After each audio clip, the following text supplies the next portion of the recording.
السلام عليكم ورحمة الله وبركاته. أنا بوسي من قناة أكلات مطبخ بوسي. النهاردة هنعمل مع بعض طريقة عمل الفاصوليا الخضراء. معانا هنا فاصوليا خضراء جايبينها منضفينها ومقطعينها التقطيع اللي انتوا شايفينها، وطبعا غسلينها.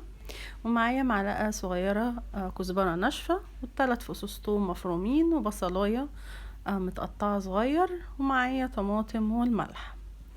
احنا مقصرين في حق الخضار شوية، فقلت ان شاء الله اعمل لكم النهاردة الخضار اللي بنحبه، اللي اي حد بيعمله في البيت بطريقة سهلة وبسيطة.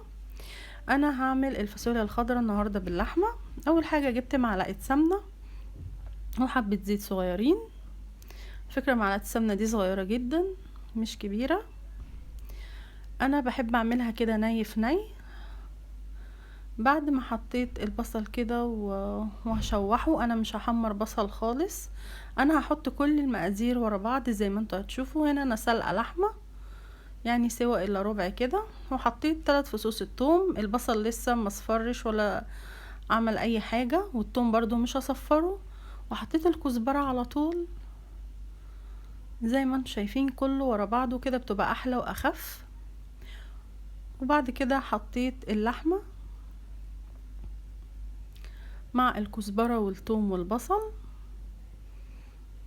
زي ما قلت لكم انا مش هدي للبصل لون ولا للثوم لون ولا اي حاجه، هي ني في ني. الخضار الني في ني بيبقى احلى واخف بكتير، وعلشان فايدته ما تروحش.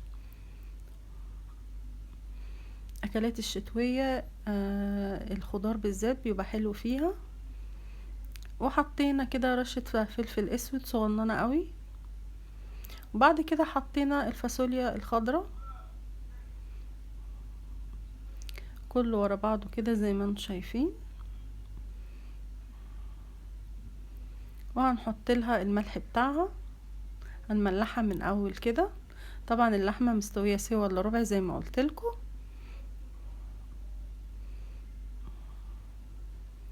وبعد كده بقى هنحط الطماطم المضروبه في الخلاط.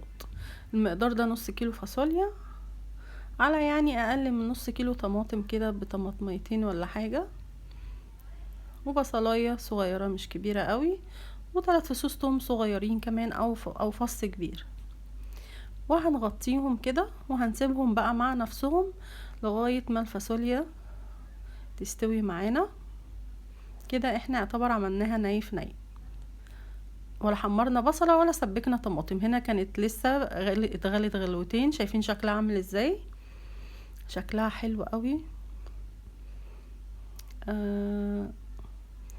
زي ما قلت لكم ما سبكتش طماطم. الفاصوليا مسبلك يعني مش بيتسبك لها، هي خفيفة، اكلة خفيفة جدا، فعشان كده عملناها ني في ني. وهنستنى لما تنشف خالص، وبعد كده هنشوف هنعمل ايه.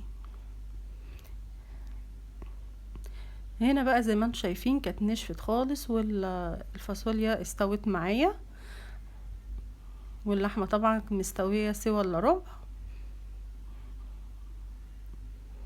سلقاها السليق العادي اللي احنا كلنا عارفينه. وهنزودها بقى مية. انا بزود الخضار مية، مش بحب ازوده شوربة. للي حابب طبعا زي ما تحبوا، بس انا عن نفسي مش بفضل ان انا احط على الخضار مية، يعني مش بحب ده. بس طبعا المتعود على كده يقدر يزود شوربة زي ما يحب.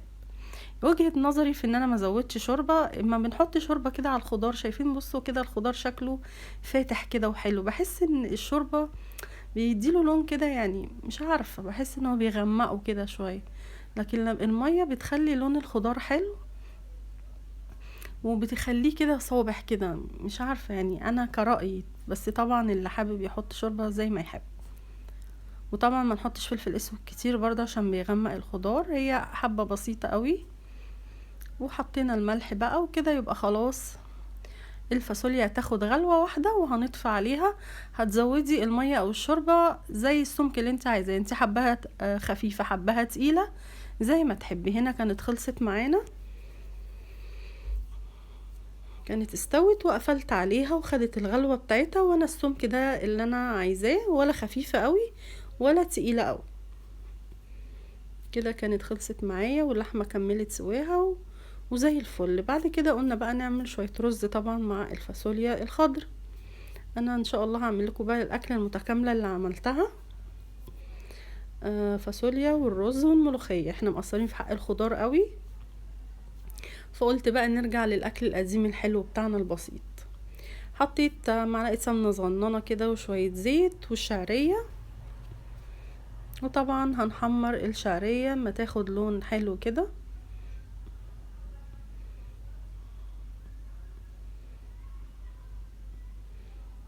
انا زودت شويه كمان، بحب الشعريه كتيره في الرز. وبعد كده بقى ايه ما خدت اللون معانا ده، انا غسله الرز يعني حوالي نص كيلو رز، على يعني اقل شويه من ربع كيلو شعريه، وهنشوحهم كده في بعض. حابه تفتحي الشعريه عن كده، حابه تغمقيها زي ما تحبي، بس طبعا نخلي بالنا علشان ما تتحرقش معانا. انا بحب اغمقها سيكه كده شويه، بحبها كده. وهنشوح معاها الرز كده لغايه ما الرز كده يتشوح كده، ويعني يتشوح شويه كده وياخد قرمشه بسيطه. وبعد كده هننزل بقى بالشوربه على الرز، شوربه اللحمه. هحط نص شوربه ونص ميه علشان ما يبقاش دسم قوي،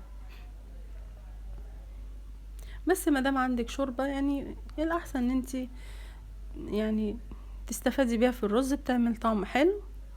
انا مش بحب احط مرقه دجاج في اللي هي المكعب مرقه دجاج في الرز. لو عندي شوربه بحط شوربه، ما عنديش بحط ميه، بس مش بحط مكعب مرقه دجاج، مش بفضله في الرز.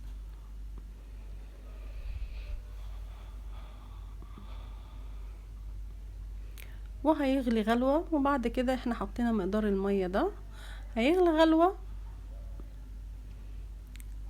وبعد كده هنوطي مش هيغلي غلوه، لا هيتشرب، وبعد كده هنوطي عليه زي الرز ما بيستوي بالظبط، ونسيبه بقى مع نفسه على عين صغيرة. طبعا هنوطي عليه شمعة. هنا بقى عملنا الملوخية. انا هنا الملوخية جايباها ومخرطاها، نشفتها وبعد كده خرطتها. وهنا بقى كوبايتين شوربة، ودول نص كيلو ملوخية. الملوخية اللي هي الصوبة مش البلدي، احنا في الشتاء طبعا فهنلاقي الملوخية الصوبة.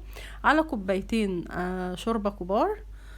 وحطيت مرقة دجاج على الشوربة. تشوفيها لو عايزة ملح بعد مرقة دجاج، لو حابة تحطي ملح تزودي، بس ما تحطيش ملح قبل مرقة دجاج علشان ما تحدقش معاكي.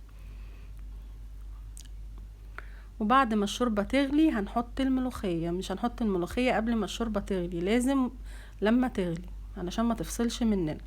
وهنقلب الملوخية. شايفين الملوخية خضرها حلو ازاي؟ على فكرة انا بحب الملوخية بتاعت الشتاء قوي، يعني سبحان الله الناس كلها بتستنى البلدي، بس انا بحب الملوخية بتاعت الشتاء. بص بحب لونها ده، بتبقى مخضرة كده، الخضار الحلو. الملوخية البلدي بتحسي شوية كده بتغمق شوية ما تيجي تحطيها، بس انا بحب اللون ده قوي في الملوخية، ولا كربوناتو ولا اي حاجة. في ناس بتحط عليها كربوناتو عشان تحتفظ بالخضار، لا زي ما انتم شايفين كده هتفضل معانا بنفس الخضار ده لغاية تاني يوم لو حابين. طبعا الملوخية بتاعت الشتاء بتجيب النص كيلو بيديكي ربع كيلو، لكن الملوخية البلدي بتاعت الصيف بتبقى النص نص والربع ربع، يعني دول نص كيلو ملوخية. شايفين عامل معانا حبة قد ايه؟ هتغلي غلوة واحدة بس، مش هتكمل الغلوة كمان علشان الملوخية ما تسقطش وما تغمقش مننا، هي بس مجرد ما تقوم معانا بقى معلقة سمنة صغيرة او حسب ما تحبي، حابه تحطي زيت حابه تحطي سمنه، واللي هي بتبقى جميله قوي في طشه الملوخيه. ومعانا فصين توم صغيرين مش كبار، لان الفاصوليا فيها توم، فيعني نقلل شويه التوم في الملوخيه علشان ما يبقاش الاكل كله توم، او زي ما تحبوا.